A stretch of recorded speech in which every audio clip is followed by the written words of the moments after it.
Peruvian shamans just made their annual predictions, and they're wild. In their New Year ritual on a Lima beach, they're calling for major political shifts in 2026. Their biggest forecast? Venezuelan President Maduro will be ousted from power, possibly by Trump's intervention. But here's the twist. They also predict Trump himself will fall seriously ill this year. The shamans performed their traditional ceremony with photos of world leaders, warning of continued global conflicts while calling for peace. These mystical predictions have been happening every year, and whether you believe them or not, they're definitely setting up 2026 as a year of dramatic changes in world politics. I found it hilarious how he was just hitting his face with flowers. But anyway, notice how a lot of predictions were very negative.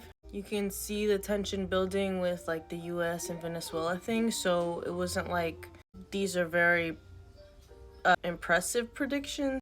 And then the one about Trump getting very sick, I feel like that is like wishing ill on someone. Their predictions have been hit or miss. Anyway, shamanism is a form of divination and it uses evil spirits. It puts people in a trance with their like chanting. As for the healing part, they use like herbs and natural remedies to heal you. They're just mixing natural herbal properties that God has created. And God placed all of the fruits and vegetables and plants here for our healing. So that's how, you know, they know the right mixtures for you to take to experience like spiritual healing or like physical healing. But that doesn't mean they're like healing you. It's just the plant that God created that heals you.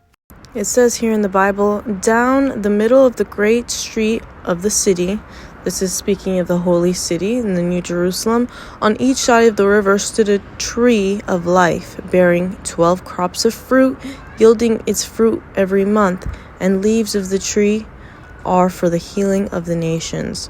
Or in the New Translation, it says the leaves were used for medicine to heal the nations. It also says that in the New Earth that people who will be up to the age of 100 will be like infants. So I believe that, you know, the New Earth is supposed to be like how God intended it to be, in a way, like in the garden where everything was ours to eat. And so, of course, the plants are good for you. But now we have like reversed our human potential to live longer because of all the processed foods and stuff. So that's why you'll see people who eat really well and they are conscious about what they eat and eat healthy.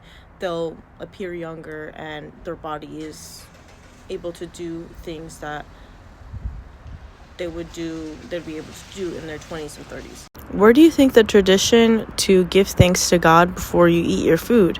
And this verse in Ezekiel says, fruit trees of all kinds will grow on both banks of the river. Their leaves will not wither, nor will their fruit fail. Every month they will bear fruit because the water from the sanctuary grows to them. Their fruit will serve for food and their leaves for healing. More in Genesis, then God said, look, I have given you every seed-bearing plant throughout the earth and all of the fruit trees for your food. And I have given every green plant as food for all the wild animals.